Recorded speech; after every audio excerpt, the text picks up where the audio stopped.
It is deep in the Reclamation Era, and the world still knows calamity. In the middle of this erstwhile war, this conflict beyond conflicts, a silver-haired individual strides with confident poise through the halls of a massive land carrier, rumbling its way along through forest and over low hills, and it slowly comes upon the spot it will stop and refuel for the evening. It still carries the scars of its last battle.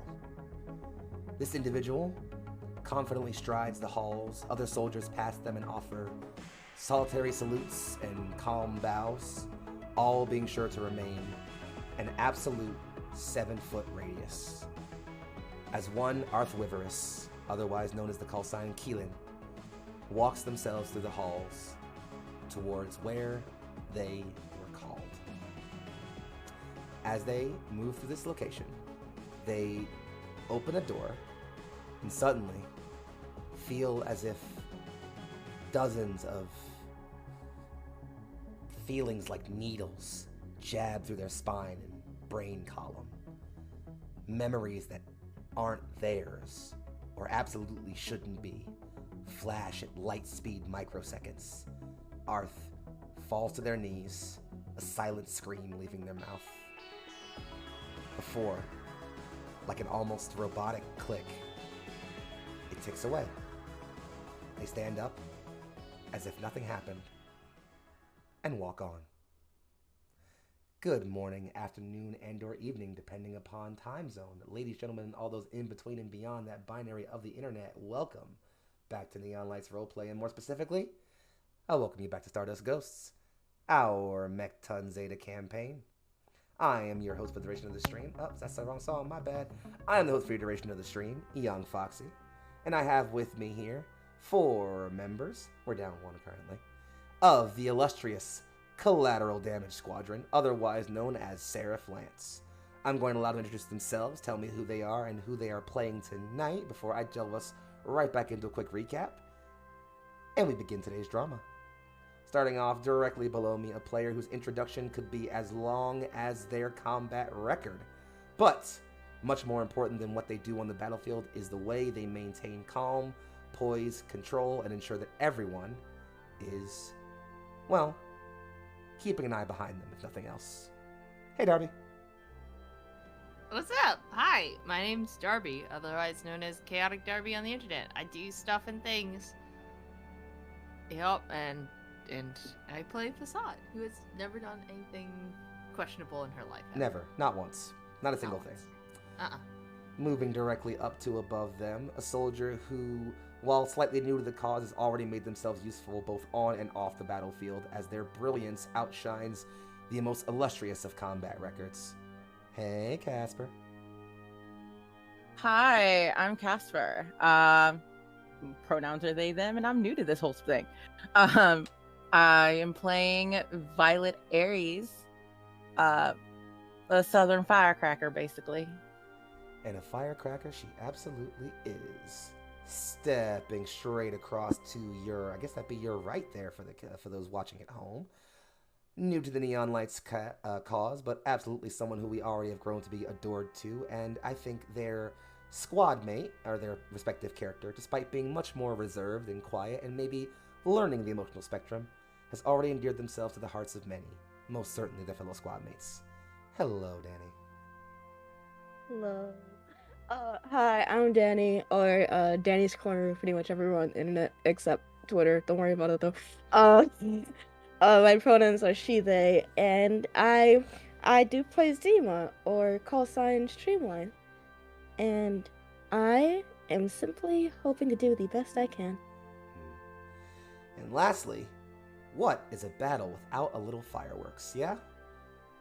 And when you need to bring the explosive calamity that can only be brought by the Collateral Damage Squadron, there's really only one squad mate you can rely on. Hi, Kemi. Hi, that's me. I'm a Kemi. Most places on the internet, I can be found as Ninja Penguin AM. My pronouns are she, they, and today I'm playing Mika Neon. Because Neon knows no subtlety. There are some writers who use subtext. They're all cowards.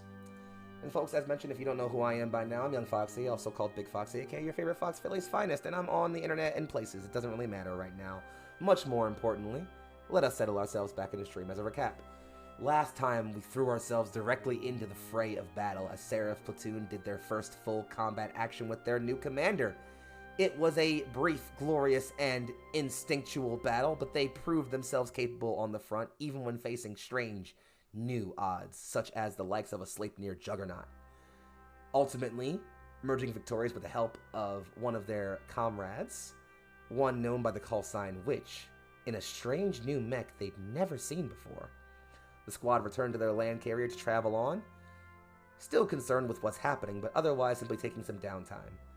Some paid tribute to the fallen, others spent time for themselves, others still investigated mysteries, and some got close to new squad mates, for lack of a better term.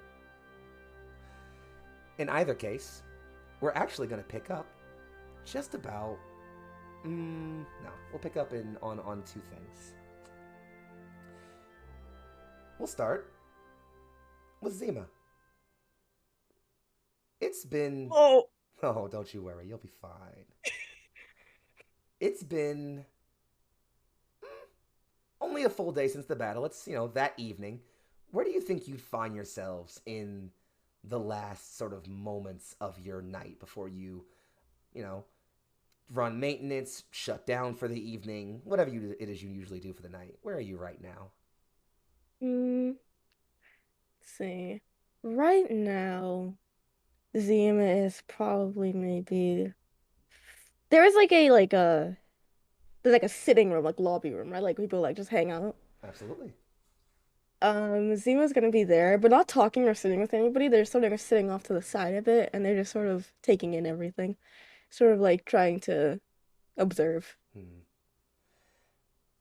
Zima, you are... Actually, can you very quickly give me some kind of skill to notice things about people? Probably like human perception, insight, awareness. I'll also take, something like that. Something on that skill sheet that seems like it'd be pretty good for, keeping track of people. I'll do human perception. Perfection. Who wants to roll? Oh. Zima, you are taking in the soldiers around you, watching them engage and fraternize, talk, some drink, others work out, some just hang out in this space. You almost don't notice the figure who sits next to you until they call out to you. Fascinating, isn't it? The wonders of humanity. Oh. Yes, quite. It is. Pardon, I didn't notice your arrival. You look Good afternoon. Good evening, darling. How are you?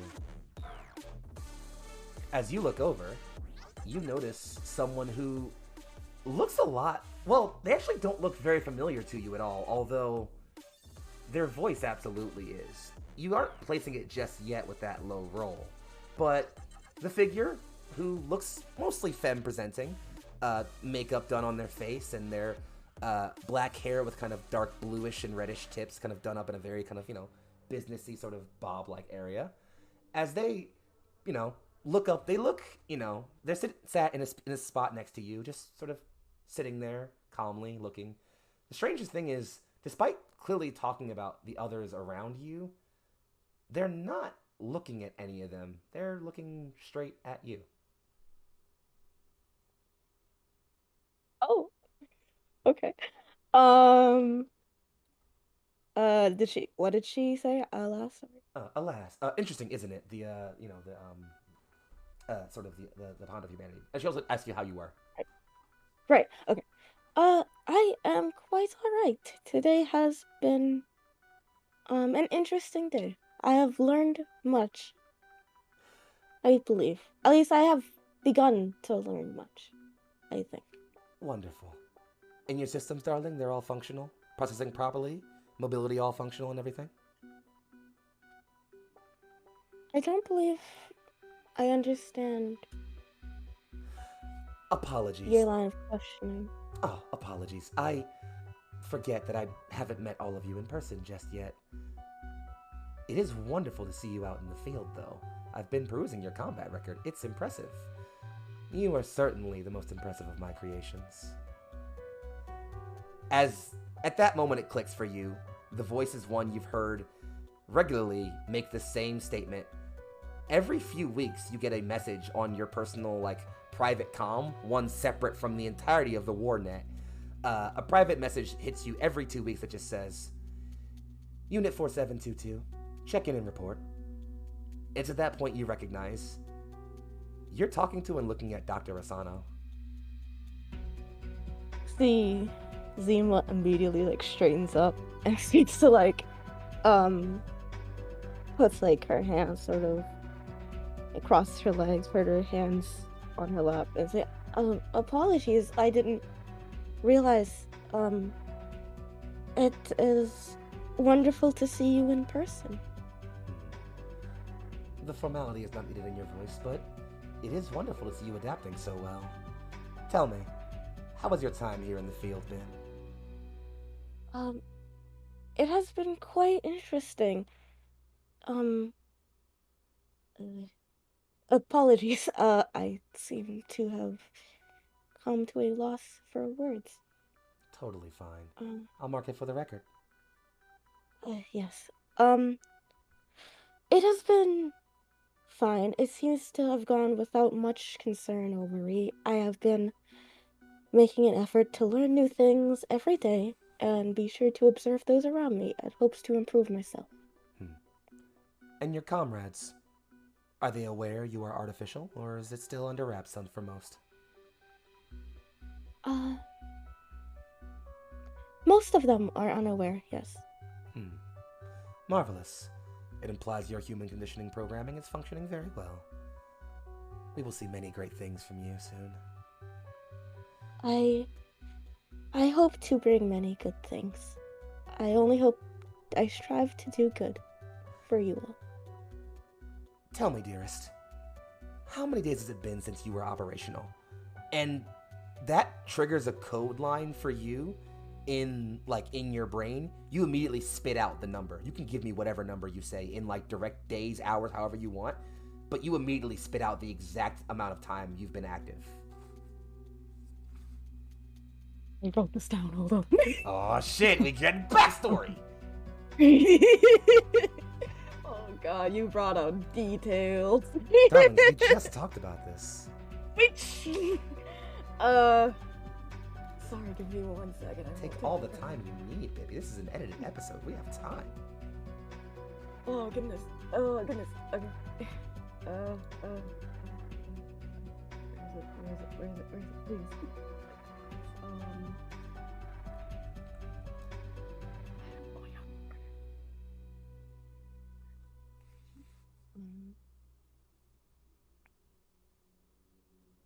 It has been 3 years, 14 days, 25 minutes, and 5 seconds. Then you were at the brink. You see her for the first time actually begin to show emotion, start to smile widely and lean forward, getting kind of uncomfortably close. Tell me, have you begun to feel changes yet? Oh, perhaps. I do believe I've become more... I was actually worried. I worry I've become more reckless or feel things more. More human, I'm do you think? unsure. Potentially. But I believe that to be... I wondered if that was a good thing. But I didn't want it to be a distraction. Can you quickly, Zima, roll me one more perception? This is more of a noticing something happening and less of a noticing a person thing. So you can pick another skill if you'd like. I'm noticing something happening. Can I do awareness notice? Oh, absolutely. Roll thing. 14.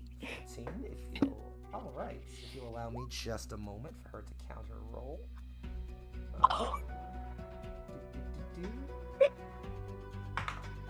Oh, look at that.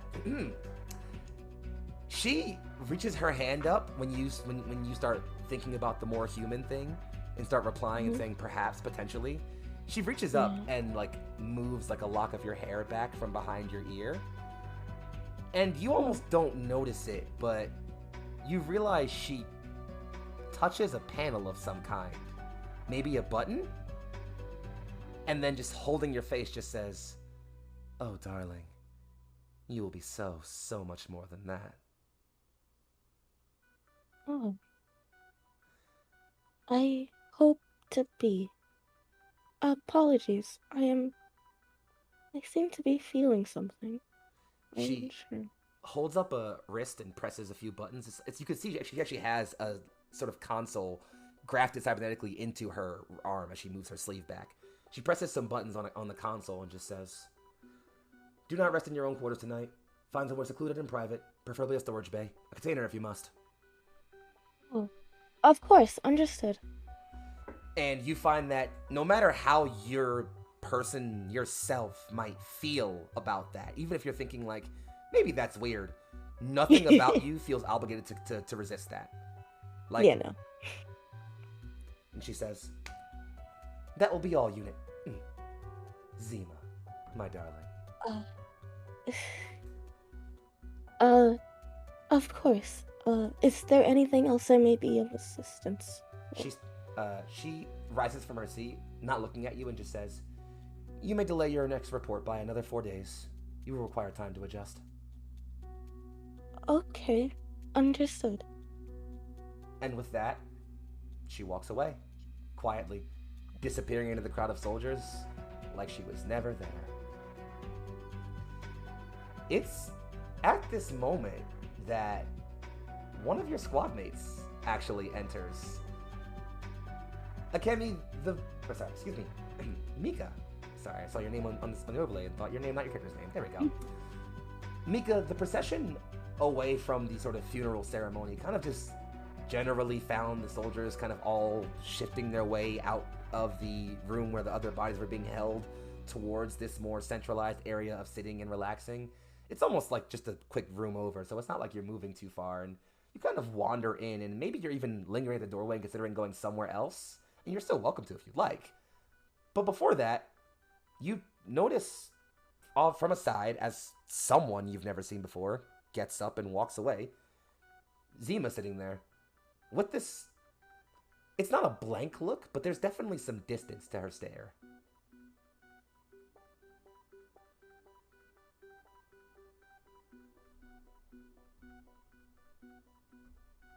Nico was originally going to go off and find a, poker game or something. Something completely different than remembering the funeral. But seeing Zima's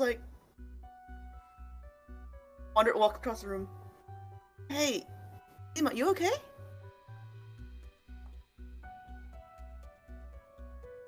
Apologies. Yes, I am perfectly fine. I am doing wonderful, actually. Are you okay? I mean, this was your first battle, right? Yes. It can be a lot. This was my first. I was fine. Oh. I wasn't the first time after my first battle. That's actually why I get so loud. It reminds me to be alive, and I'm being alive. Right. Perhaps I'm just reacting differently than most. Should I be behaving differently, Neil? However you think you need to be in order to deal with this. As I said, battles, especially your first, can be a lot. Of course. But I am doing fine, and I thank you for asking. I'm actually gonna go look for a poker game. You wanna join? I don't believe I have ever played that game. I'll teach you. I'll make sure everyone else doesn't fleece you as well. How long do these games take? It can go all night. It can go short. Kind of depends on how much you are willing to bet. But, As you two are, sorry, go ahead, please. Oh no! But sorry, wait. I guess as you two are having this sort of back and forth and deciding on whether or not to go play poker, you actually hear from a table across someone call out, just, "Yo, Neon, we're dealing. You coming over or bring your friend or what?" I'm in for sure. Deal me in. Maybe on the friend. Maybe they'll watch a hand too. We'll see.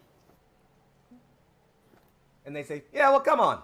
And they easily welcome you both over at the table. There are a couple different soldiers here sitting at this gathering. This place is one of the only places where, like, everyone can kind of intermingle pretty easily. So you have a few support staff, one or two medical crew, an engineer, and you're pretty sure one of the other pilots from, like, a Lance who's definitely belongs on another carrier, but got over here somehow. Really, you don't know or really feel like asking. But you're pretty sure you've seen them on, and again, another mission on another carrier somewhere way back.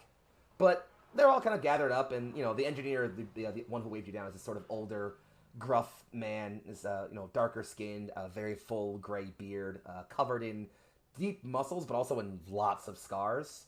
And most notably, as you can see him lean back and put his feet up on the table, there's a noticeable clank, as both of those feet are not organic. They are mechanical. They are prosthetics, it appears. This is the old man. That's literally the only thing anyone ever calls him. You have no idea what his name is. Even, like, command staff who refer to him, even though they usually don't refer to him by personally, call him the old man. He is the one who has, like, the deck of cards put up in front of him and is starting to deal out to people. Oh man, you know I'm in. Yeah, that's right. You never mind letting me take your money. I'll win it back someday. Yeah, Not like I have any use for it here. ain't that the truth?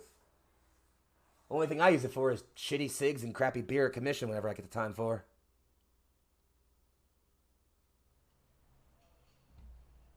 I'm eyeing that bag of cheese snacks someone has over there, but we'll see. I have faith in you. Yeah, he says. Enough griping, though. Let's deal. And I have no idea what skill I feel would be appropriate to how well someone plays poker. I think I There's want... a gamble skill. Oh, well, what do you fucking know? There's a gamble skill if you want to use that. Or, and you know what? Given that this is Akemi's role, this is Akemi's role for Mika, whatever you feel like is the skill Akemi is using to best operate in this poker game. So if you feel like you're going to cheat, maybe sleight of hand or deception. If you're going to try to, like, bluff, maybe it's persuasion or charm or something. I don't know, whatever feels appropriate.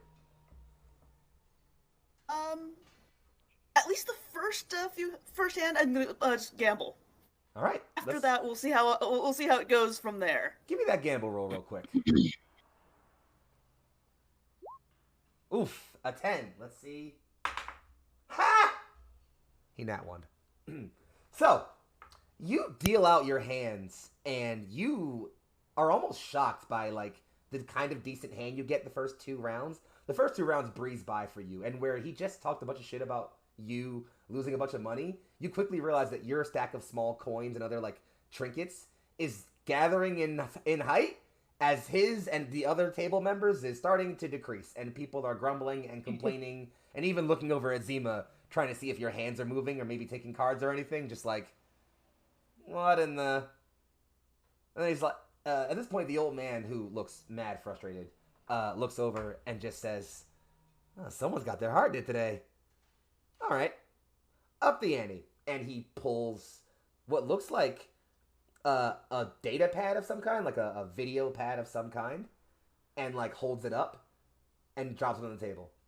You would know that these are usually made for communique between, like, members of, like, the military and other people. It's how video messages get passed between people.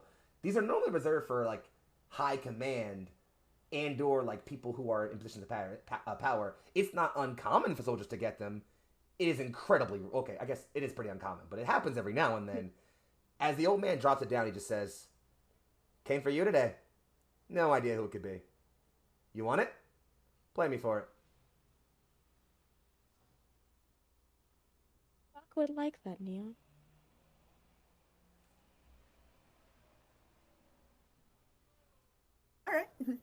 play. All right, then. And you can see him kind of sit, and some other people at the table kind of chuckle a bit. And then he even looks over at you, Zima, and just says, I think you caught on enough. Grab a seat. You can play, too. Oh, Either of you wins, Understood. pad's yours.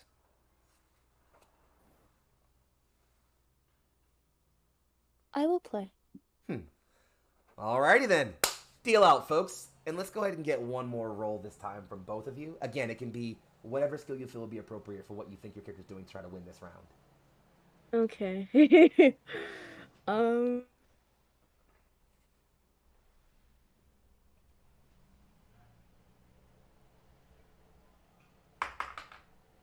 not a bad roll on his part. Is there any chance Zima can be intimidating enough Absolutely. for them to flop? Yeah, no, Okay. absolutely. Roll it.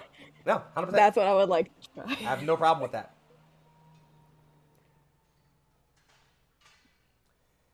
Be a good roll. It would be very funny. And our dearest 18. Neon, what are you thinking? I'm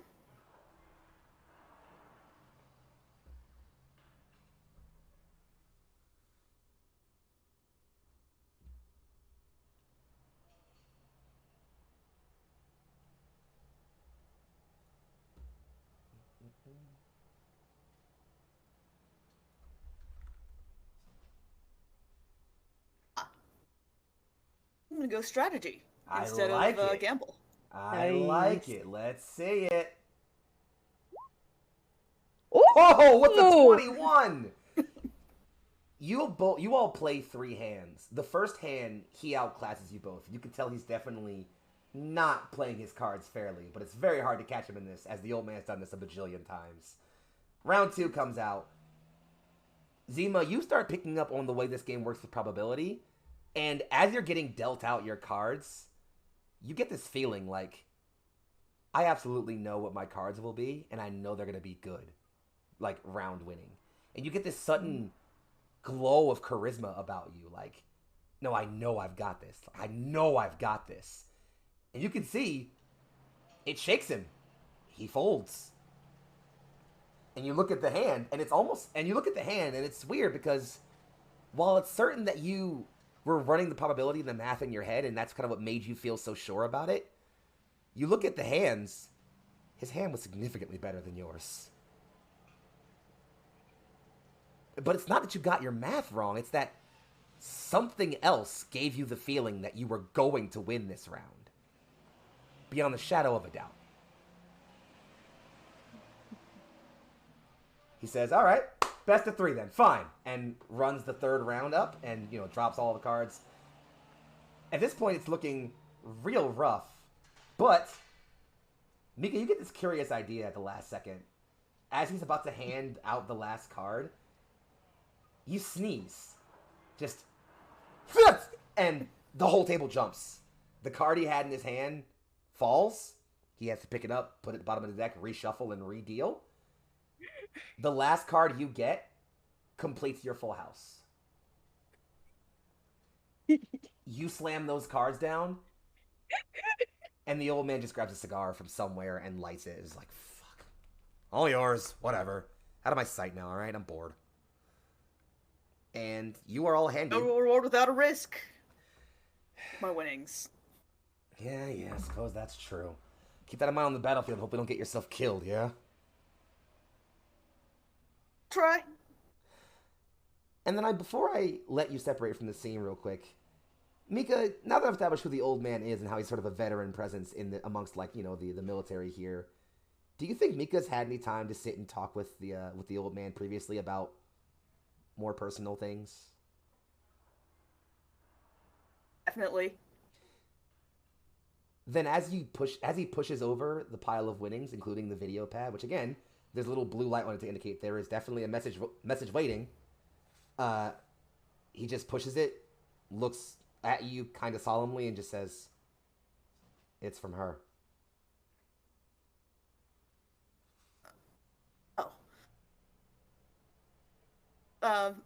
His mask of, like, jovial and like, high spirit drops a bit.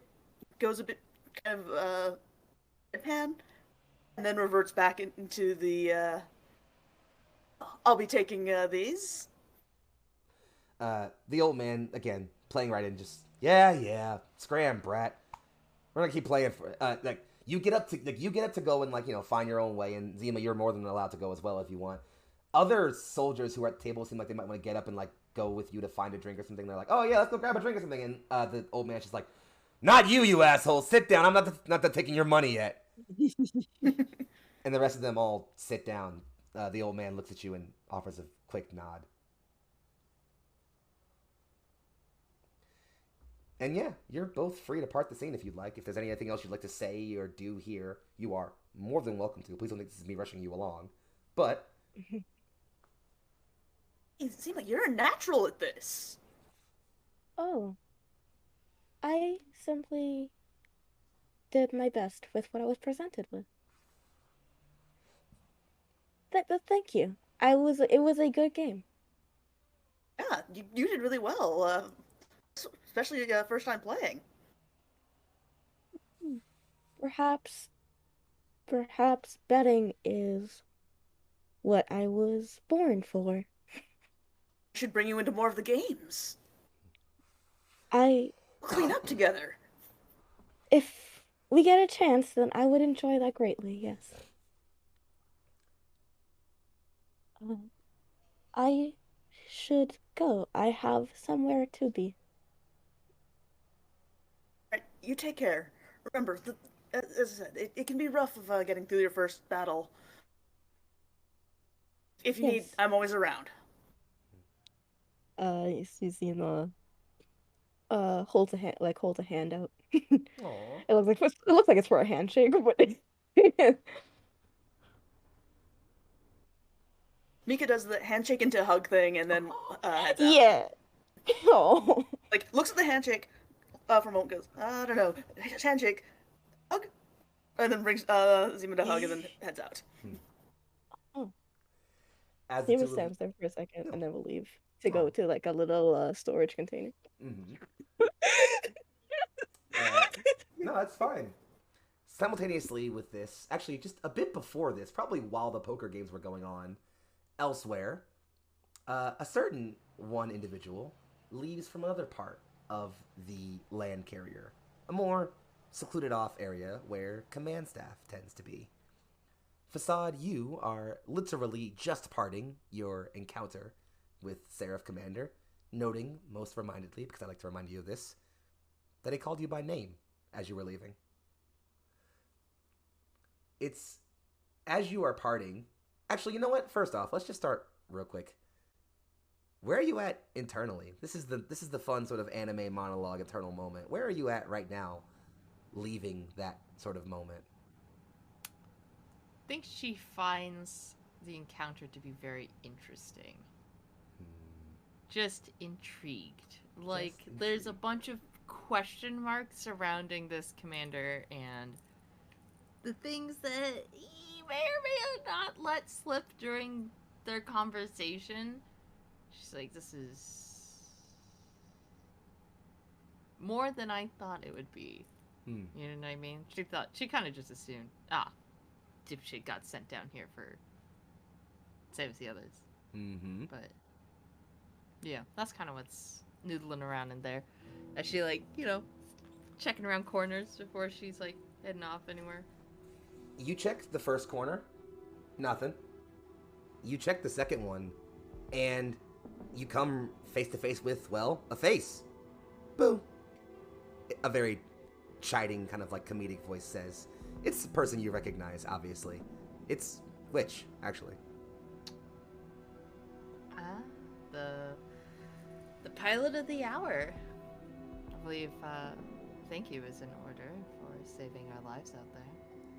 It's quite literally my job, darling. You have to thank me for nothing. You all are pretty impressive out there, you know. You're improving rapidly.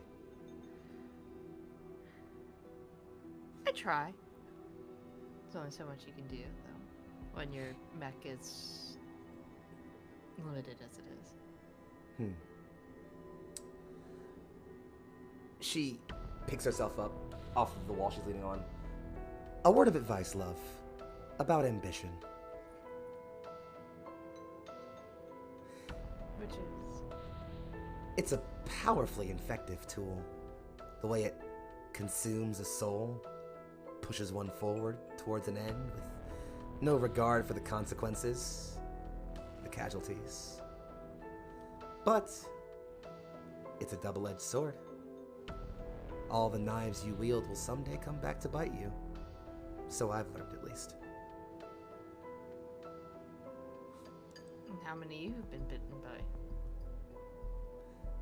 Sweetie, there is a mountain of bodies behind me. Very few of them deserve to die.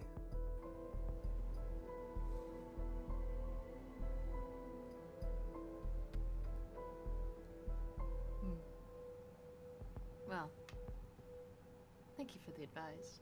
I'll take it to heart. I'll give you 2 more pieces for free, because you're cute. The first regards the first piece of advice I gave you. That ambition of yours is not unnoticeable. Not by me, and not by people above me. Secondly, and she looks kind of back down the hallway, you be careful with that one, alright? Seems harmless enough. It's always the harmless ones. Isn't it just? Well, I, for one, am famished. So I'm going to go feed myself before I have another appointment to attend to this evening. Accompany me for a meal? Of course. Facade will do like the arm, you know, that arm thing. Oh, she full on like damsel style, like falls into it and everything, like wraps it in, like, you know, like playful pat on the arm and all that. Mm-hmm. And yeah, just like kind of drags you along, and you know, you can keep talking to her if you'd like, no question. No, yeah, no. I don't think Facade would ask anything in particular besides maybe a question about. So your mech is intriguing. I've never seen any setup like it. Is it going to be standard issue for Lances soon, hopefully? She cracks a wide smile. I wouldn't be counting on that particularly. There are requirements for operating it. More stringent than even the ones we are all placed under, it turns out. And how tall of a mountain did you have to climb to get to those requirements? She turns and says, "There is not a peak higher to be ascended. The view is wonderful, though." Well, I hope to join you up there someday. Her smile, for the half of a second, cuts away, and you see what looks like a cold murderer's focus. Not anger, not ire, just a simple understanding that if it comes down to it, this person is not afraid to end your life. And she says, "I know you do." And then goes back to the smile. I think Facade grins a little bit more when she sees that smile drop. That's about it. Otherwise, just banter. Yeah, and I think, you all sit and you can both have a meal with simple bantering. She's calm and quiet and talkative as she normally is. The only thing that gets relevant, and I'm actually gonna need you to roll a check for hearing a thing if you'd like. Whatever you feel like would be appropriate. Probably human perception, but anything to hear a thing.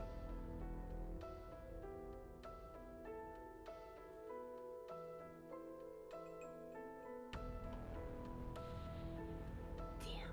Fuck. Shit. My tits. There's a lot of expletives. Okay, which one has the highest score?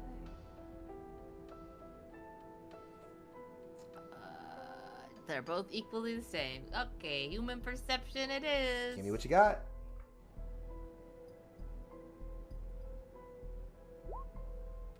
19. is a perfection roll.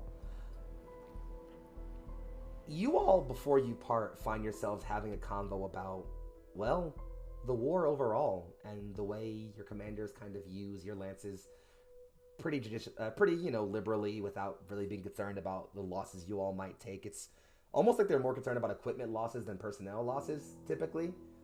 And she quips a bit about being a hound of war, simply sent after whoever it is my master would slip the leash to allow me to kill.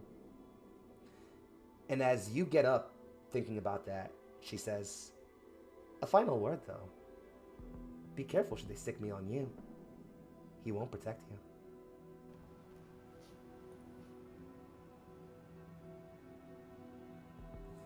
It's a sweet thought to think that anyone would ever try to protect me. Not a luxury that I think any of us have ever been afforded. Smart girl. And she smiles again, just as bright. Well,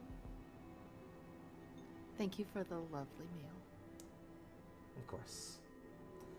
I'll be sure to keep a leash ready if I need to. And she lets you walk off. At that point, just kind of finishing her own plate, moving her dish over to a sort of waste bin and heading out another door. Although you do notice she is on her way towards the back of the carrier, which is decidedly. Where we keep our mechs? The hangar is is definitely like in like a lower area. There's like the hangar area there, a few training rooms, some other things like that. But what's decidedly not there is the crew quarters. Interesting. I think once she leaves and Facade is somewhere a little secluded, she pulls out a little notebook and just starts scribbling some things down. Scribbling things down? That's not concerning at all. Nothing to worry about. It's just a diary. All right. Well then, in such a case, I have a question to ask of actually all the cast, but a bit more specifically of Doc. There are two ways the rest of this episode can go. It's not a bad thing, don't worry. Obviously, the scene you have coming up is pretty important if you couldn't tell. We can either start it right now and then kind of get our break in pretty soon and then come back and resolve it. Or we can break right now at about the 40-something minute mark at about 7:30ish, right where we're at right now. Take 10 and come back right on that scene to resolve its importance. While we also resolve a certain thing with Mika and something else with the other two. I think break now. Yeah, break would be good because that would be a nice break. All right, sounds wonderful. Then we're gonna break right here, darlings. We will be right back. You all should not touch that dial or that browser. Thank you all very much for being here watching, and I will see you all in just a bit. Bye now.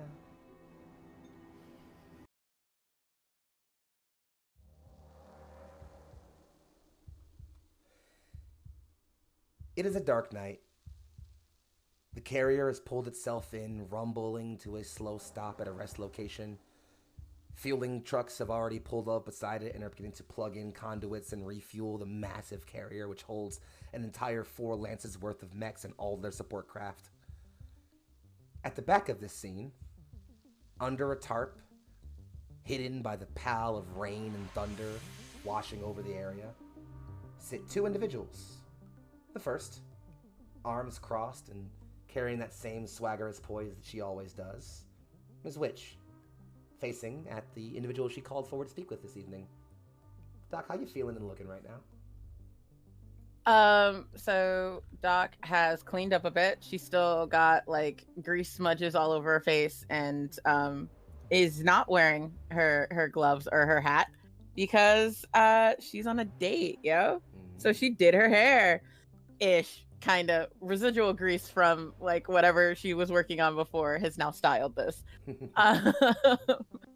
And she's trying to be chill, but is failing badly because she's just really excited to talk about this new mech tech that she just witnessed. And almost as if catching the excitement behind your eyes, which just says, well, go on. You have questions. I do. I really do.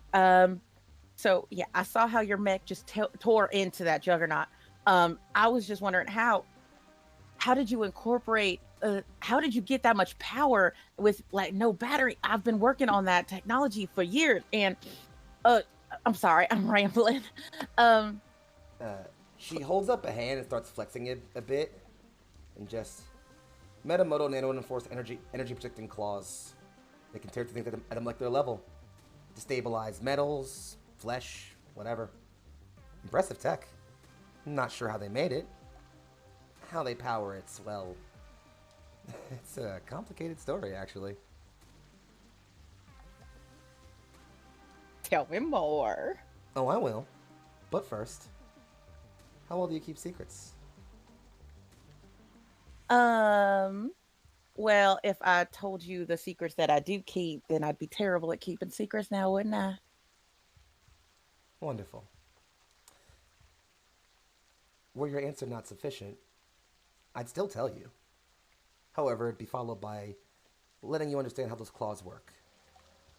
Yeah, Personally. you'd have to kill me. I joined the military, sweetie. I'm not scared of death. Please just tell me about your mech. She rolls up an arm, and you can see crawling up her arm are black vein markings.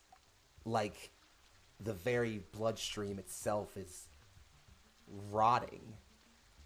Doc, I don't know how much you've worked on, well, non-mechanical work before, but I wager you've seen enough warfare to know what a corpse looks like.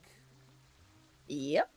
I do have medical to check to see how messed up this lady is. Please roll.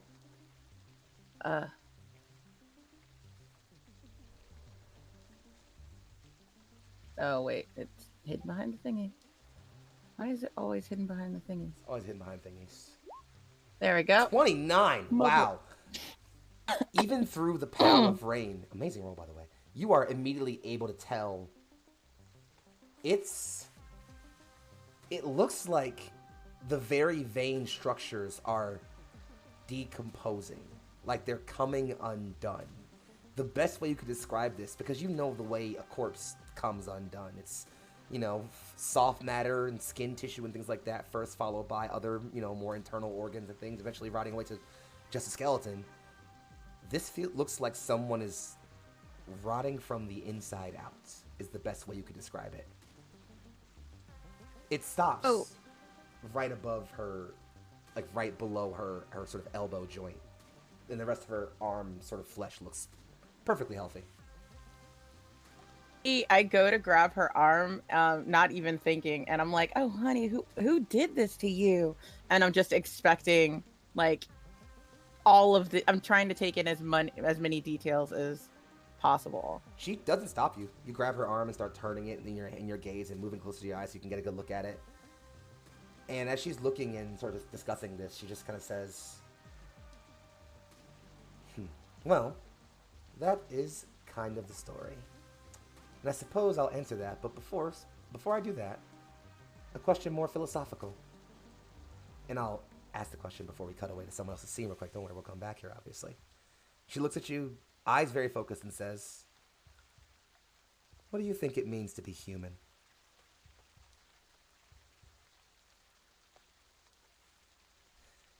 Conflict. Stay on that answer for a bit while we cut away on that. So you get time to think of a cool answer if you'd like. Take your time on it. As we move instead to, I imagine, someplace secluded. Somewhere elsewhere on the carrier where someone has found a bit of privacy. But I won't let myself be the one to tell you that. I'll leave it to them instead. Mika, post-poker game and your winnings, where do you find yourself?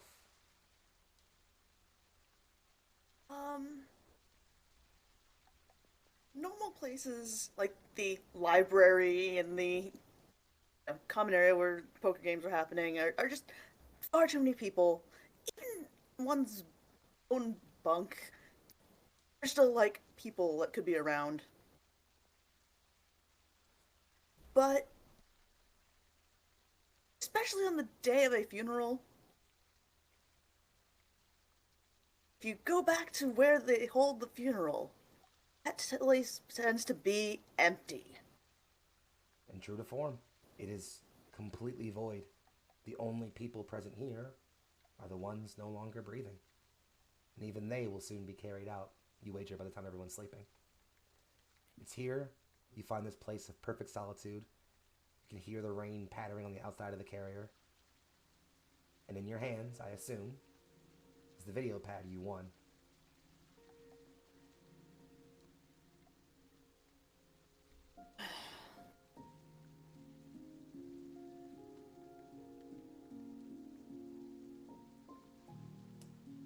Just spends a few minutes staring at the video pad, trying to get herself to push the button.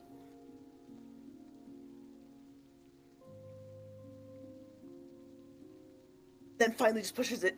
You press the button, the blue fades, the screen fires to life, and a face, oh so familiar to you, appears. Could you briefly for me describe how this person looks? I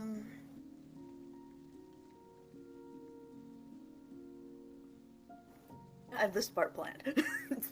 Take your time with it. Let's see. Well, the face that Mika is thinking of, it's an East Asian woman, short blonde hair,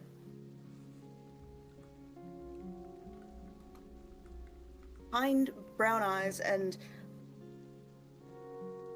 like, image that Mika has is of like the two of them being like 15 years old. Image on the pad is older.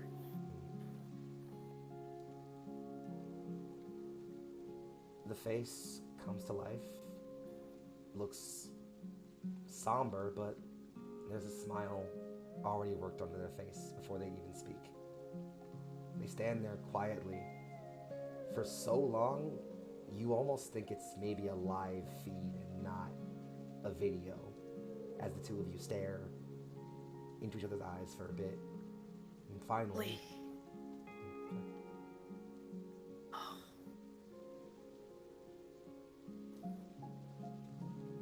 Lily? Are you there? The voice finally speaks. All the gods, I hope this is reaching you. Hi, Mika. It's been so very long since I've heard your voice or seen your face, and you see her clench her eyes a bit. And every part of that is my fault.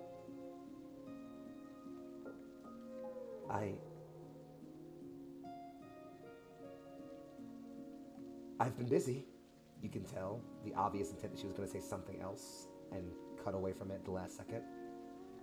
I've learned and I've grown and I've excelled and figured out so many things, and my research is starting to go all kinds of places. The grants I'm getting and the access I have, the technology that we're developing here it's monumental, and it's horrifying. It's horrifying. Holy, what have you done? Almost as if answering that, the voice speaks again. You know, I have been tasked with research into metacortotemporal movement structures and binaural implants. In simple terms, it means I've been working on the Geist system. I've learned so much, discovered so many things, and only now am I starting to finally put it all together. How? Question for you, does Lily swear often? Occasionally. Only when it's major. So this is probably novel for you, just how fucked this all is.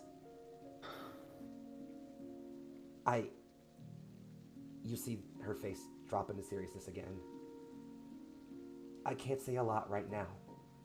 Not yet. But... Never can. But I snuck a private back channel into this communication pad.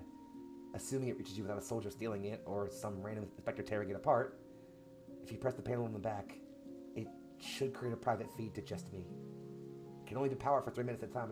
He'd spend 4 days charging, so we can't talk too much, but when you're ready, when the guns are quiet, please, reach out to me.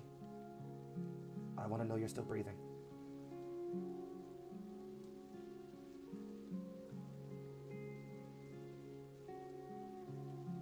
She hesitates for a little bit longer, like there's still more she wants to say.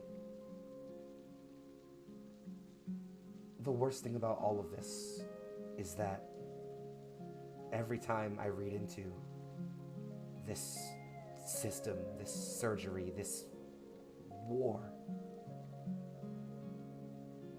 all I can think about is what it's doing to you. And the message ends there.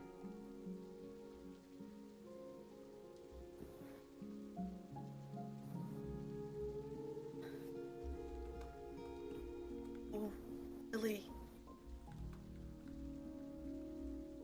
It's so good to hear your voice.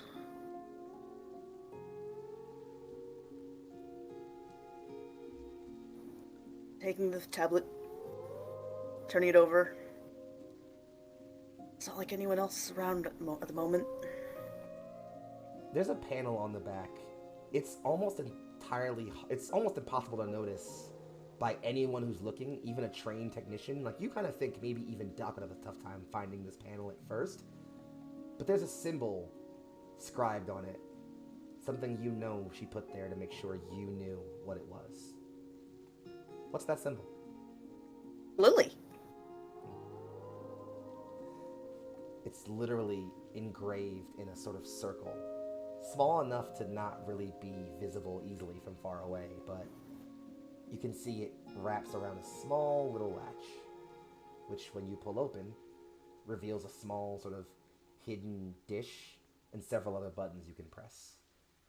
You know enough about how these work that if you press the right series of sort of secluded code buttons, it should immediately sync into its other sort of sister signal and allow you contact.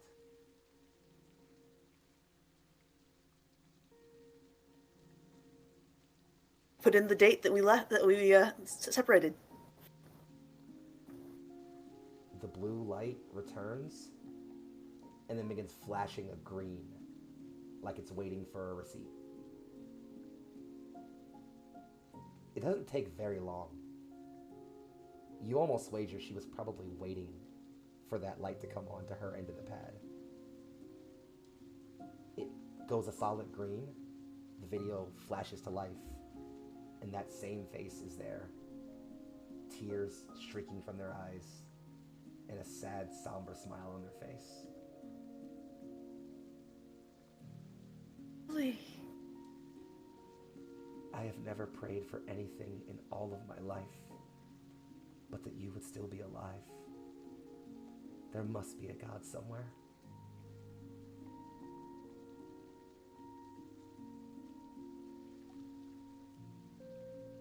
Live for you. Remember that. She chokes up. Just... You keep me fighting.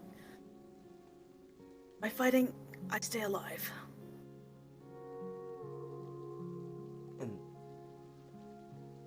And that's exactly the problem.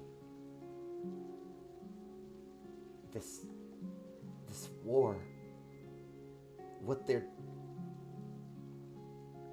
Guy system actually is, it's, and she just starts to break. Oh, I need your smile.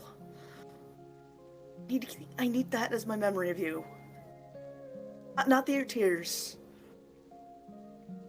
come back for you, I promise. She breaks into more tears, but rapidly begins to wipe them from her face as she tries to put a smile on. Just, you're so fucking cheesy, I swear.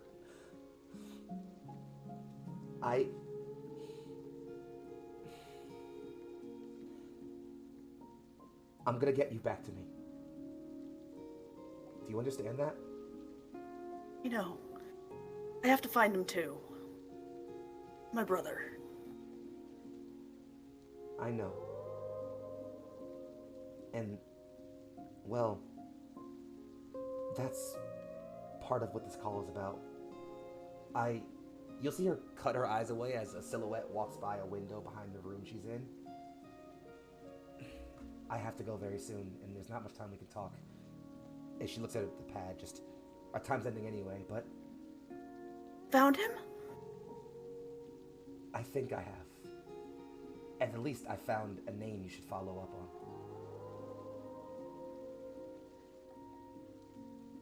And the last thing she'll say, because I love ending on questions, and you can decide how you respond to this and figure it out afterwards, don't get me wrong, is... You need to find everything you can on Dr. Asano.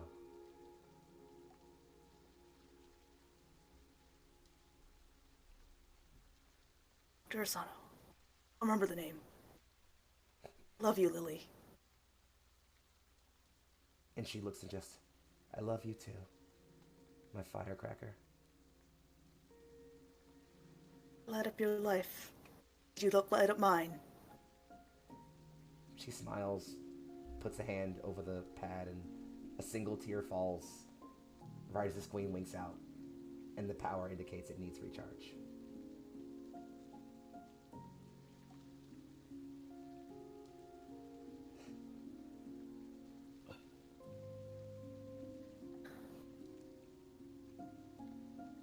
It's gonna go. Stop quietly for a moment. Image of Lily's smile, half smile, hidden behind tears, held in her head. I need to find power for this at some point. For now, you can stand on my pillow tonight.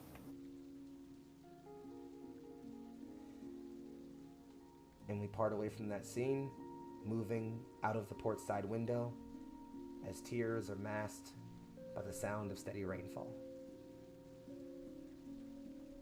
We pan our way back over to the conversation between one witch and one doc, ending on the question, what do you think it means to be human?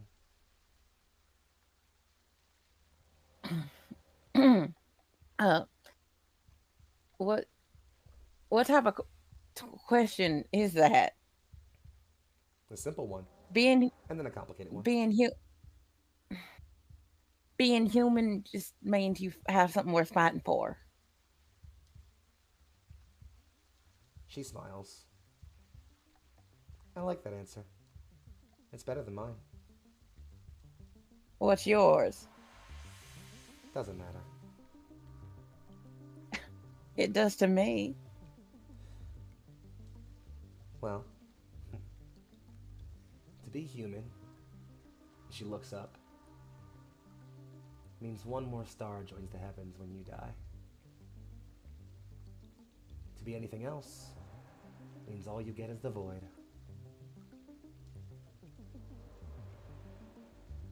Well, I was not expecting that at all.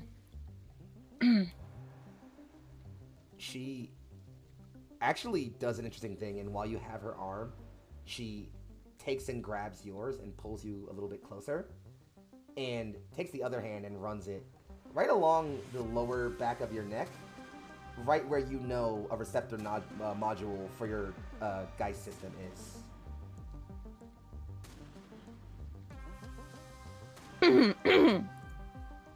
Yeah. You're fucking what? The Geist system, the thing you all used to plug into your mechs. I don't have that. Wait, what? Oh no, you all have one. Oh. Oh, we do? I was under the impression that I didn't have one because my mech ran different. But You okay. still need one. Yours works a lot differently than a standard one, but you still have one. Copy that. Okay, cool. All right, sweetie. I'm just hi. What you doing? She cuts you off, like leaning her head over a bit. Do you remember when you got it? The visions. We all get them. Of course. Yeah. It's helped fuel my research. Cold fire. A chill like beyond the stars. And then you see somebody. Who'd you see? And this is where I ask you, Doc. This would have been someone important to you, but also definitely someone no longer among the living. Who'd you see?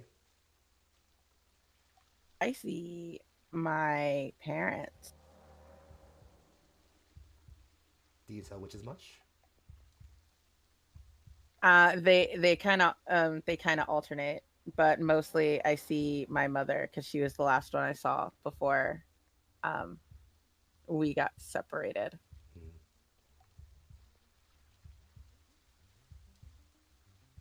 And she just says, a lost one, just beyond your sight, but still there, close enough that you can almost touch them, like you're on the same side of the veil as they are, for just a bit.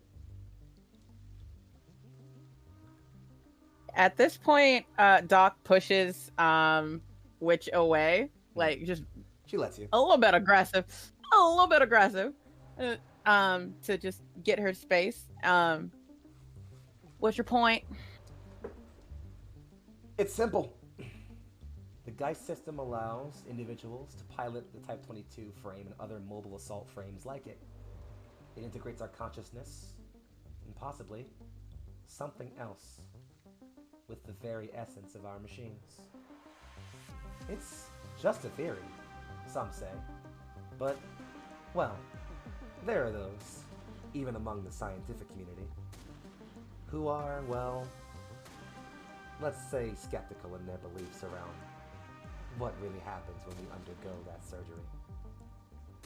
3 in 10 survival rate on first connection with the mech, but no cause of death. Something's killing us. You ever wondered what? Of course. I always thought it was like booting up, or I always thought it was an over. Oh my god, what is the word I'm looking for? Neural overload or something like that? Yeah, I always thought it was a neural overload, like burning up our CPUs. And so did many leading scientists. Until approximately 4 years ago, something miraculous happened to one of us. Stories are all abound, and rumors even more so. And she kind of leans forward. And this is again before we cut away to another scene. But they say one of us fully crossed the veil. And a part of them came back. I wonder how. I have heard that. Of course you have. She's in your lance.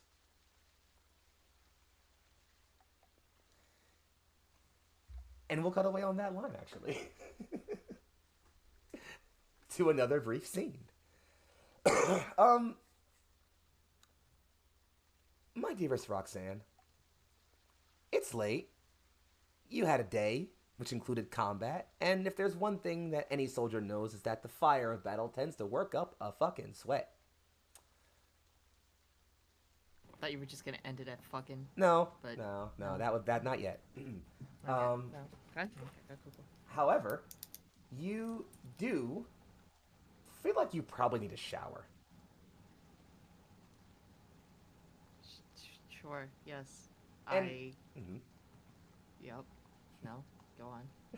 And I wager you probably specifically schedule your shower time to certain points of the day as well. Funny thing about fascism and the way it corrupts societies, a lot of things tend to get stripped away, like individual gender identities. Case in point, all bathrooms and showers amongst this place are communal. And not like communal as in like there's separate stalls where you can go in and get your shower. It's just one big open shower with several different nozzles and heads. And people just... Oh, like a gym. Oh, like a gym shower, yeah. Cool, yeah, okay. I mean, it's nicer than a gym shower, obviously. There's, decently kept, the walls are kept clean and organized. There's auto sanitation droids frequently come out and maintain perfect sanitation to wash off things like, dirt and blood or whatever else might have gotten anywhere in the showers. But, or that is an option. War is hard and people have to get by it any way that they can. In either case, you get lucky tonight. While normally there's maybe only like 1 or 2 people in the shower when you do, and there's no one, and you get lucky, you can keep to yourself.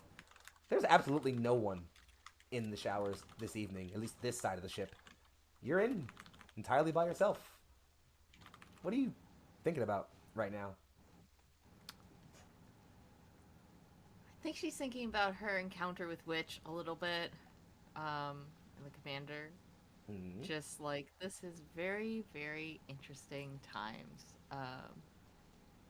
Thinking about what Witch said and maybe changing some plans.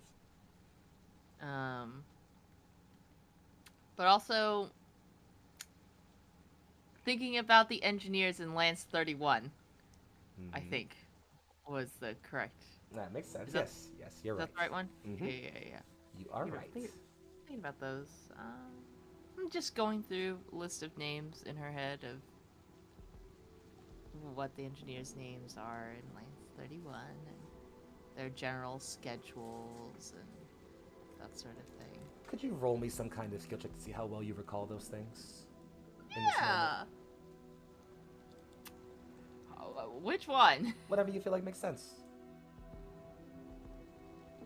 I'll take strategy, as that seems appropriate. I'd also take, like, human perception or something else. I'll do strategy, for sure. Strategy it is. 19. You are starting to... First, basic rank-and-file soldiers from all across the different lances you're able to remember with no problem. You start thinking a bit harder, maybe perhaps even closing your eyes for a bit to really get that sound of, like, right, and this lance moves here at this time, and typically 31st Lance gathers up for officer training on every 3rd day at this area. They also resupply in the most forward aft section, most forward starboard section of the land carrier, and their quarters are exactly 2 floors directly above that. They use the 35th through 47th bunks. And it's certainly just like your brain just kind of thinking about other things. Ah, yes, their commanding officer who operates in this space and moves around here. And speaking of commanding officers, this Lance commanding officer moves around here and there. And in fact, our commanding officer tends to shower right about now, you think. As the door to the shower opens and an individual walks in, clad in just a towel, which they are rapidly preparing to lose. Okay. Who is it? It's our commander? Our commander, Seraph? Yes, of course.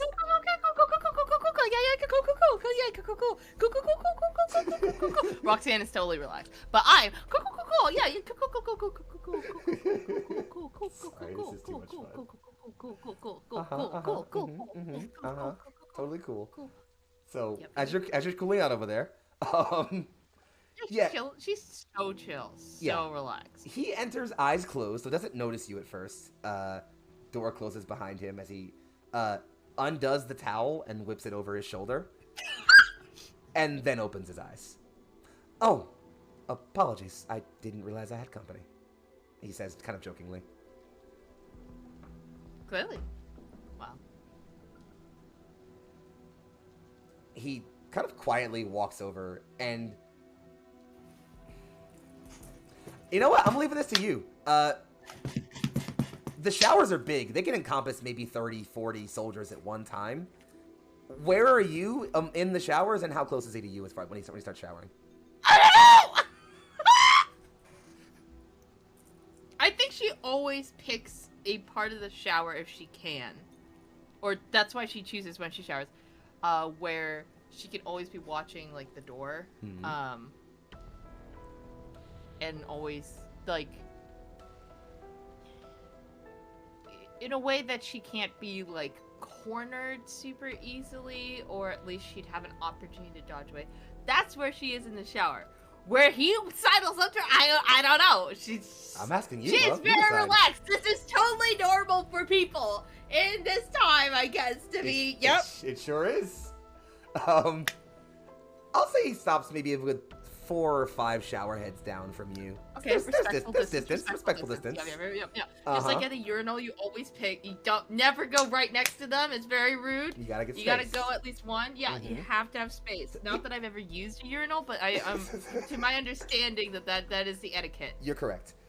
Speaking of, he turns the shower on, and he doesn't really start any conversation immediately unless you do. Nope, she's just minding her business. She's very relaxed, very chilled. She's just taking a shower. She's got a shower. It's a function. The only thing he does eventually say is just like, well, I always tend to shower this late at night. Less rowdy soldiers around.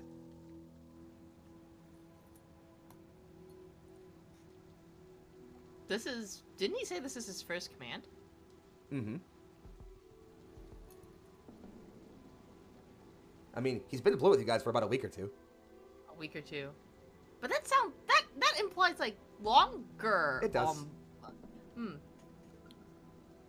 What's this ship carrier called? What? It's a land crawler. It's usually what it's referred to as. You spend a lot of time in other land crawlers, Commander?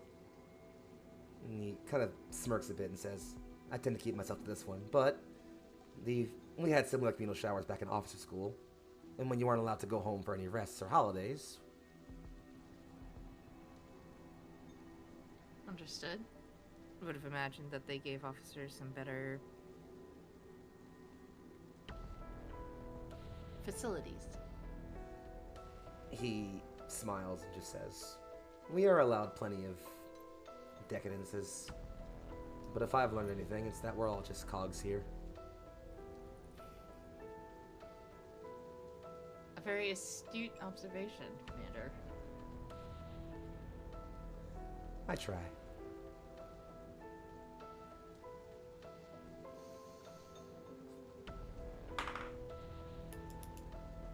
It's actually right about then that you notice this, like, calm, uncaring demeanor he's been trying to maintain this entire time just kind of shatters.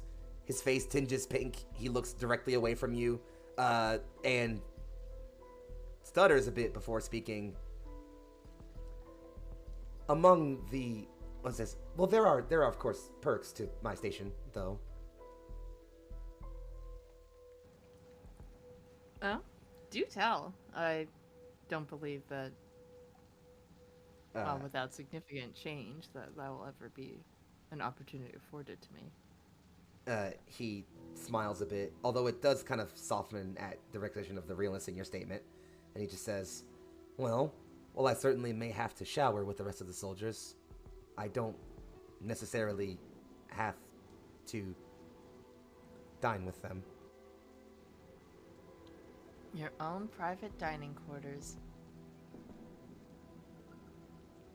They're nothing fancy. It's a military vessel, of course, but the privacy is nice. I can only imagine.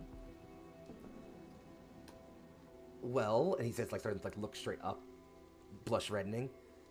Mayhap that need not be something you imagine for forever.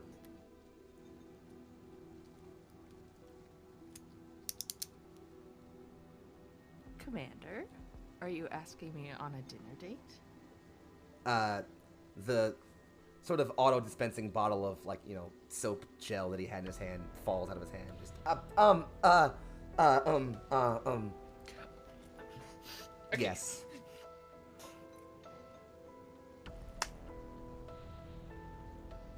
Does the bottle, like, roll towards Roxanne at all, or is it just, like, drop, like... Does it? I mean, if it does, she'd probably just scoop it up and walk over, and then hand it back to him, and say, oh my god, okay, okay, alright, there we go, okay, cool, I'm very relaxed. Mm-hmm.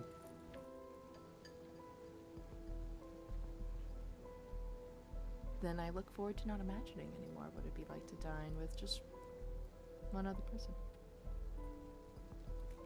He takes the bottle, his hand clearly lingering a bit longer than it needs to.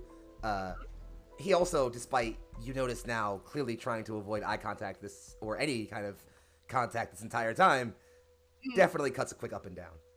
Mm-hmm.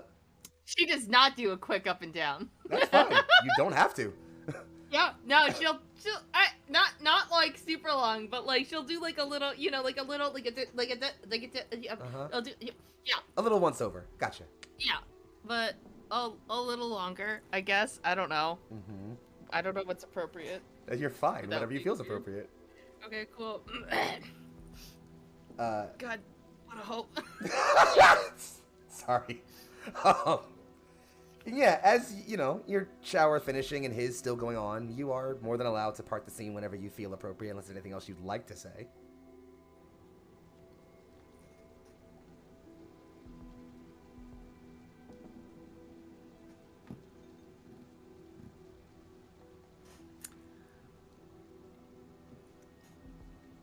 I see you're thinking about it. She'll finish her shower, Mm-hmm. turn off the water. So as she's squeezing her hair out and like flick it behind her, she'll say like, "I look forward to dinner, Tamir," and then head on out of there. Just super cash chill. Real cash chill. Really cash chill.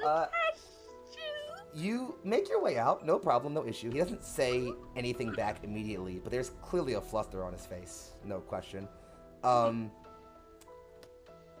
Give me one more human perception roll, and that will determine whether or not we get a flashback scene real quick.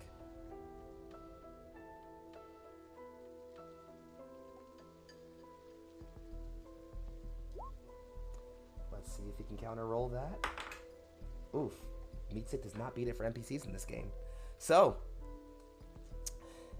as he's standing there, looking over at the shower as you are leaving, the camera fades to a similar stare he makes blankly while dressed in fine, noble livery and sat in a high chair at some sort of elaborate affair. The camera slowly pans around his face as he just sort of sits and stares ambiently forward. And as the camera finally zooms out, showing another man, green-haired, tall, and poised, dressed in the finest robes anyone could wear in this land, sat on a high, high throne bedecked in gold. A slightly younger Tamir Cardelia looks up to Azan Cardelia and says, "Father, what is this?"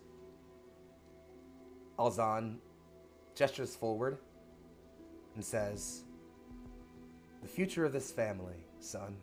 And as the camera pans around, showing a gorgeous woman in a pure white gown, and soon,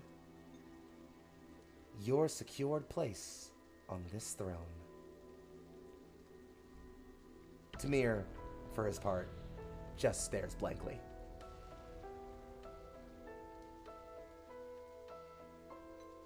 And with that, we cut away from that scene, right back over to our favorite doctor and one witch, as they are now discussing more. And I believe the last place we ended in was having pointed out there was possibly someone who, again, the rumor says, crossed the veil and a part of them came back. When you said you'd heard the rumors, her response was, "I know. She's in your lance."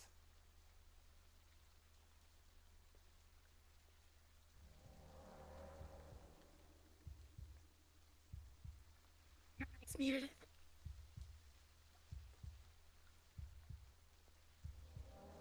Oh, maybe mic issue? We can't hear you. Hi. Problem solved. Okay, welcome back. Nailed it. Cool. Yeah, no, that's fascinating. I heard it was in Lance 36, not us. I don't know anyone who might be who might. I'm lying my ass off. She cuts you right off and just, "I have my assurances." right. Who might those be? Who or what might those be? Assuring you, I just want to check your Patience, sources, darling, scientist. I'm getting there. She cuts you off again. Cool. It turns out, with recent developments, interested parties have become, well, shifted in their priorities for research and development. Individuals once thought mad scientists are suddenly heads of development, as all signs point towards improvement on the Geist system. She actually, at this point, now opens like the middle seal of her like pilot suit and lifts up. You can see that. So you all have, again, Geist systems. They have two nodes, one in your middle of your back and one at the base of your neck. She has an additional nodule, or 3 of them, in a straight line going down her like sort of middle torso around her sternum. Experimental nanotechnical enhancements to the Geist system, allowing full pilot reflective control, and, in very simple terms, the ability to use the pilot's own life force to fuel systems. Looking at her 3 nodes on her chest, do they look necrotic in any way? There are it's not as intense as on her arm, but there are definitely a few rotting veins around the sort of ports. Would I recognize this work? Because when she mentioned someone who is heads of development, I sure as shit ain't a head of development, and I already I've been working on this for a minute, so I already know someone done stole my work. Mm-hmm. So I'm just like, Mm-hmm. It's at this point you start realizing, because you did your research when you were working on helping out Keelan, obviously, Arth. Mm-hmm. There are a lot of prevailing theories on the way the Geist system functions, and you found a really old dusty book somewhere, an old treatise you tore through. The long short of it, which I'll tell you before I tell you the author, was that this person believed that human consciousness, in fact, they believed they had solved the mind-body problem. That human consciousness transcends the body. That the soul exists. And further, that it can be contained. That it can be enhanced. This mad theory believed that the Geist system, or its basis, didn't just sort of, effectively, by their research, but they never fully finished, causes something with the very forces of mortality itself. Something that inextricably affects the pilots who are made into ghosts. You think about this book for a while, and then you remember the author. One Dr. Evelyn Asano.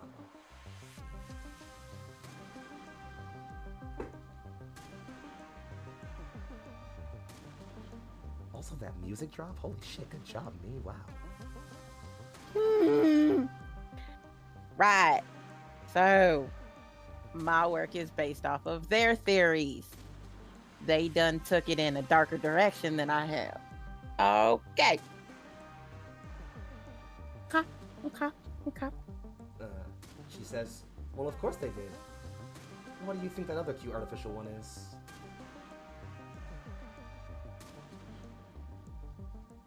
You're telling me Sweet Lil Zima was made By Dr. Asano. Yes.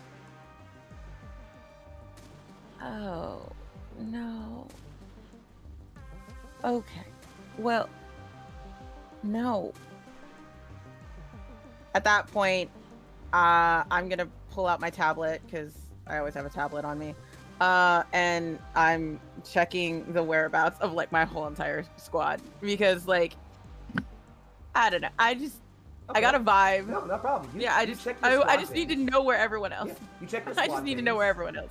Yeah. Roxanne is leaving the showers. Right. Mika is right where the funeral area is, and seems to have their comms on Do Not Disturb, but is definitely still active and alive. Zima is headed towards a storage area and is stationary for some reason. And we'll talk about another thing you notice with that in just a moment. And Arth is actually, while stationary for a bit, is mobile again. And is actually, you can tell, about to sort of walk across a balcony, like, along the back of the carrier. So you'd probably be able to see Arth in a few minutes if you can look through the rain. Not just yet, obviously, but they're moving that way. But everyone looks alive, functional, and healthy. No problems. Okay. Right. What is the good doctor's plan for my squad mates? Hard to put it so simply, but, well, I'll say this. Regimes like the one we serve do not enjoy errant factors, individuals outside of their control, outside of their power. Thus, they often take steps to create it, to correct them, or at the very least to put checks and balances in place. Your friend, the artificial one, not the one you brought back, is here for the same exact reason I am. And she lifts her hand, and for a brief moment as she's lifting her hand, you can see the flash of the icky, glowing purple claw of her mech in your mind, like it's almost mirroring the motion. And she points right past your shoulder, up, onto a balcony, where you see Arth walking by.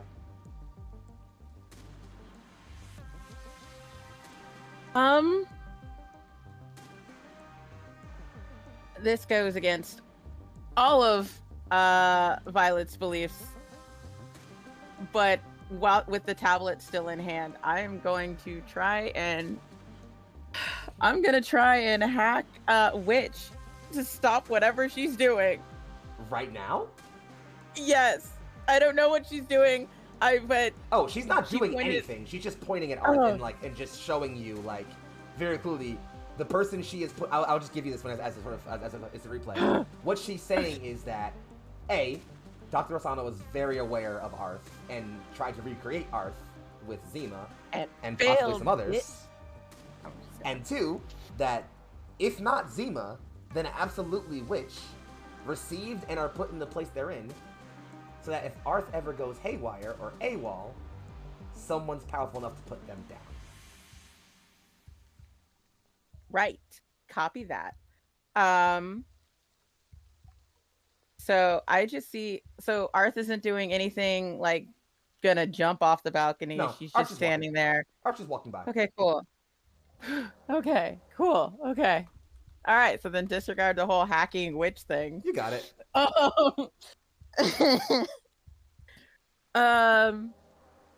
Right. So they're focused more on the byproducts and not the creator. Do y'all know, sorry. So Doc is gonna just take in the situation. Right. So do you know who do they know that I made Arth? She actually cocks her head a bit and just says, unclear. There are records on you, but as far as what I've been told, don't think they've made the full link yet. Which is part of the reason why I'm telling you this now. To keep you on your toes. I don't want to kill you. You're a good soldier. A good person. Well, thank you. But my orders come first. I will do whatever it takes to ensure that I escape this war alive. And if that means butchering 1,000 comrades, I will do exactly that. I just have one small caveat for you, Witch. Oh wait, what's Witch's real name? Do I know it? Roll hacking for me.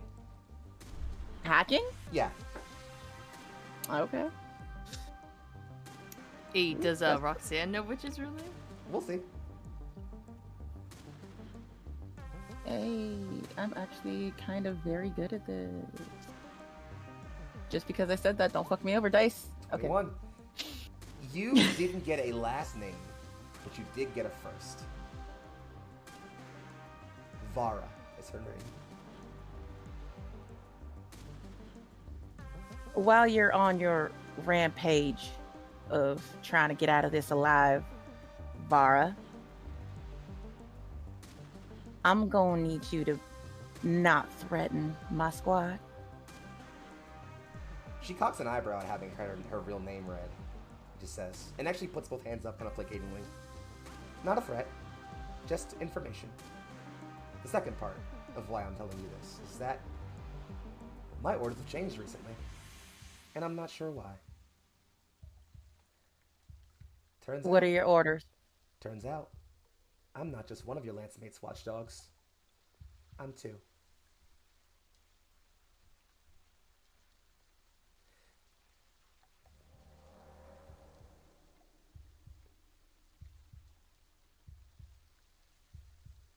Who's the other one? Well, right now, the artificial one. I don't know why. But understand that I serve powers far above even this military. If certain individuals decide that certain other members of your troublesome lance are causing too much trouble for whatever things they have planned, I'll take them out too. See, honey, where I come from, that's a threat. And I already done warned you about threatening my friends. Just advising you to keep your head down. That's all.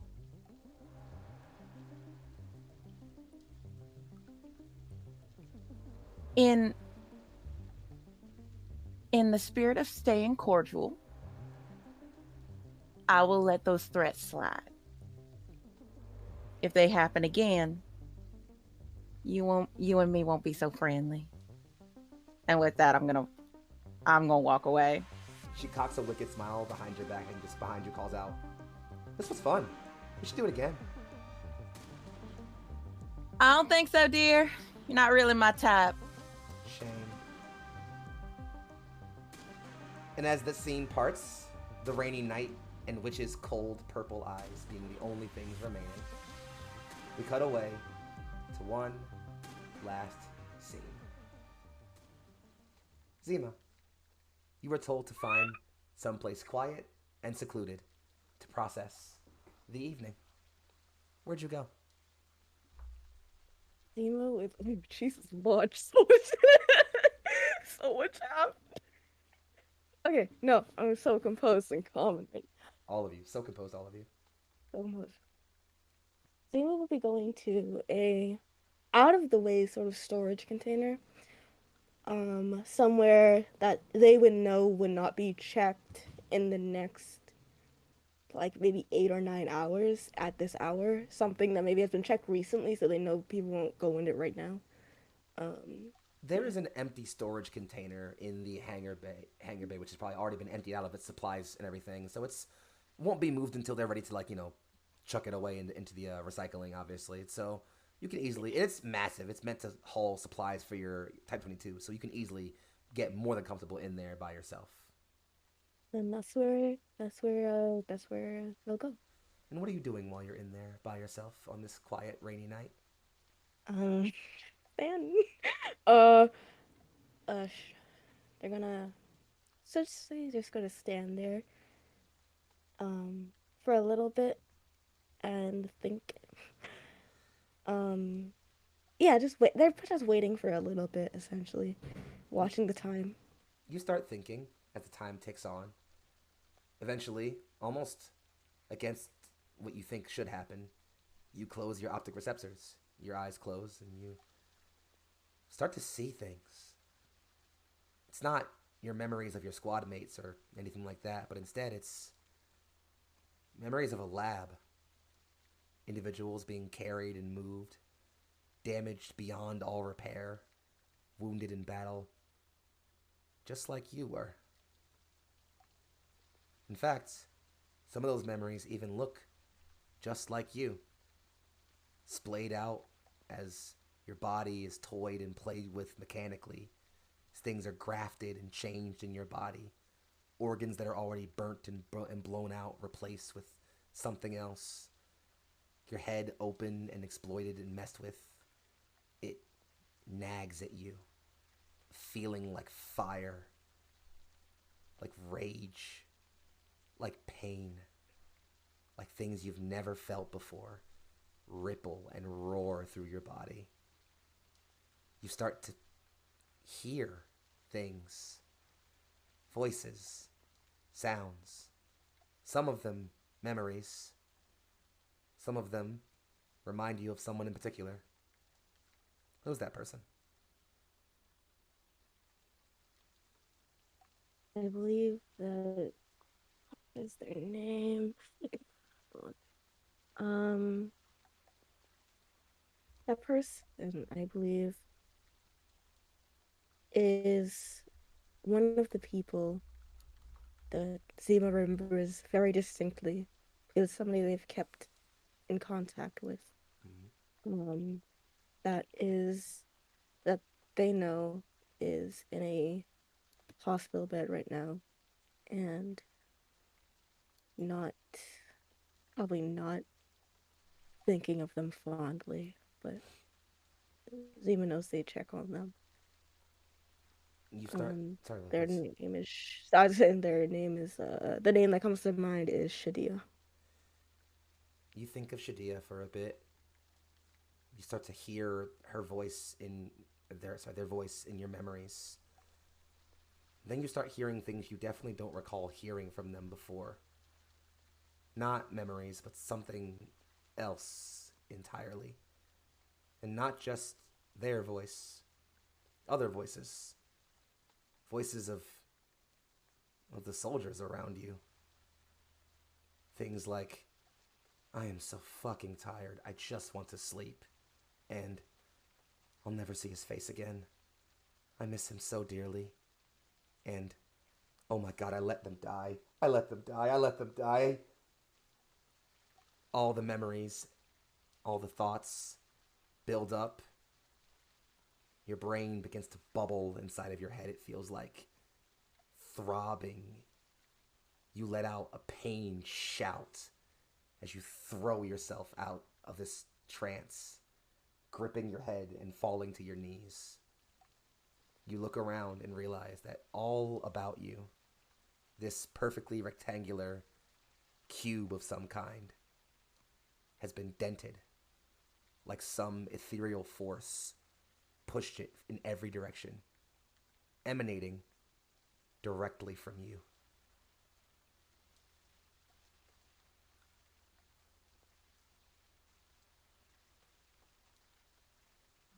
Can I move? You can Am move. I able to like? Your head is still throbbing, but you can move.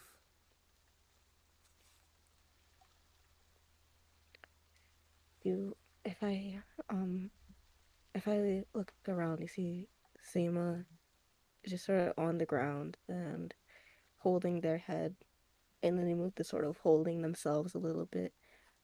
Um, and then they look around and say, Doctor Asano, are you here? A voice chimes in. Always, darling. I I don't feel right anymore. Let me check the readings. You can feel a quick tingle pass through your entire form, your whole body. And then, marvelous. You're awakening. Is that a good? Is this good? Is this supposed to be good? My dearest Zima, if my theories are to be believed, this could mean the end of the human era and the dawn of something so much more. As the comms go out. Okay. And after that, we all have comms with each other, right? You sure do.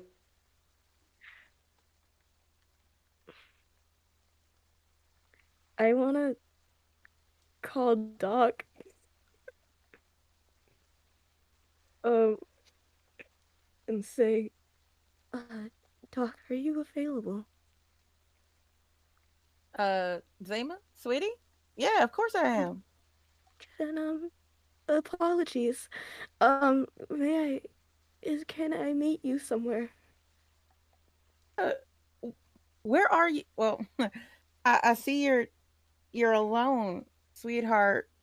Why are you in a storage facility? I I will explain when I can. I simply don't feel well. Oh, honey, I'll be right over. And yeah, I will make my way. Uh, Doc, you take off, power walking towards the storage area. The rain patters on in the distance as we move to end our session for tonight. I want to thank every single person here for coming along to another episode of Stardust Ghost very rapidly as we're all resolving here. How are we feeling? wow. That sure is a question for you to ask right now. I'm doing great. I love this. I'm ecstatic. This is great. Everybody else? Wow. Yeah, I'm just gonna stick to wow. That date did not go as well as I thought it would. Oh, it was On a good swimmingly, day. darling. Come on. Come now. So things happen, yes? Yeah. Yeah, some things happened. My dearest Mika, did you really think your backstory would be separate from the main plot? No. No, you silly goose, you. I feel like mine is the Um, most separate of the main plot so far. Like, So you think. So far. what do Yeah, you no. mean? I mean, I gave you I your don't- first hint. I don't. I'm fucking dumb. I don't think you're hints. We'll figure it out. Don't you worry about it. Weird. Yo. Bro, I'm in the We're- thick of it. Yeah, Is we there are. nothing of Like, it? And then I think of Oh. it. good lord, this is gonna be insanity. And also, how dare Dr. Asano is now my mortal enemy. I know, How that's right. dare. Congratulations, you've met your campaign's BBEG. Oh my god. Ooh. Darby, Okay. are you okay? I'm good. I don't know what that says. I can't read. What does it say? Hold on. Bring it closer. I'm dumb. I'm Let's say dumb. Oh, no, you're great. Okay, we'll talk in a bit. Let's get to that. Discuss that very quickly. That's the thing to handle. So very quickly, as I call you out, say who you are, who you've played, and where you can be found on the internet, and then we'll move on right out of here, starting Paper chase. at the bottom right with Akemi. Hi, I'm Akemi. I played your, effervescent, Neon? Yeah, sure. It's really AKA effervescent. Mika. You can find me, most places on the internet at Ninja Penguin AM. I also just released a new game where you get to play as a magical girl. What a coincidence! I'm also working on a magical girl game. We should talk about that going forward. That's we'll chat on that.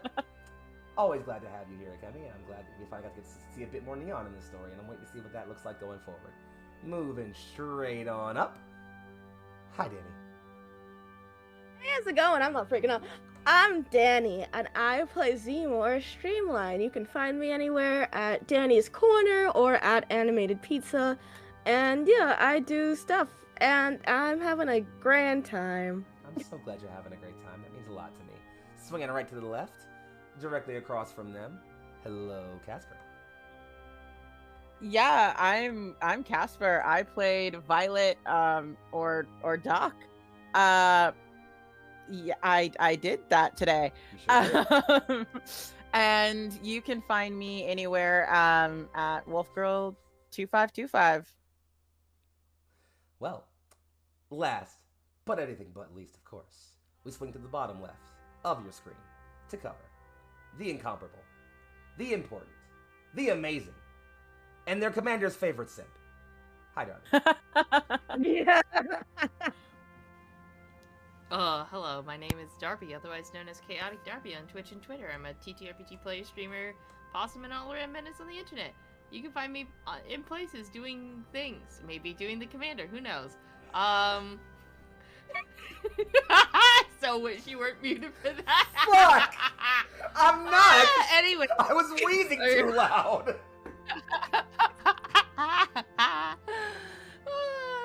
Anyways, I do stuff and things on the internet, so you should just follow me on Twitter to see what I'm up to. Cool. And I mean, obviously, I don't know why you'd be worrying about me as opposed to the incredible people here, but I'm Young Foxy, aka Big Foxy, my favorite Fox, Philly's finest. I'm on Twitter, Foxy Eternal, FFXXI, Eternal spelled the way it normally is. I don't go right-wingers, I slay fascists, have a great time doing it.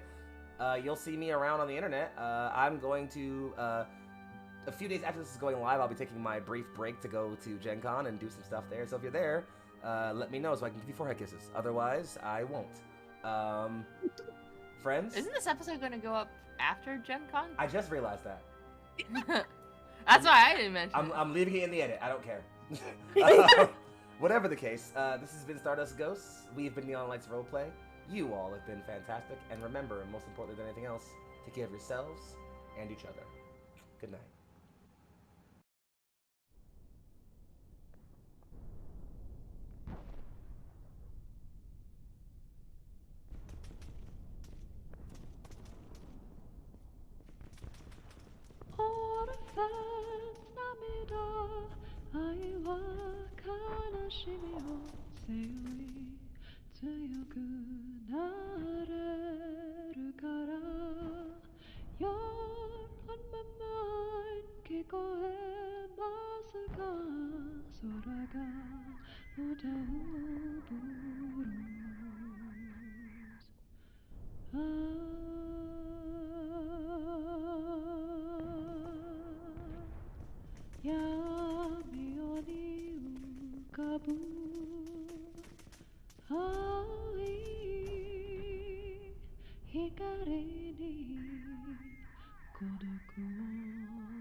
Love of my mind, gonna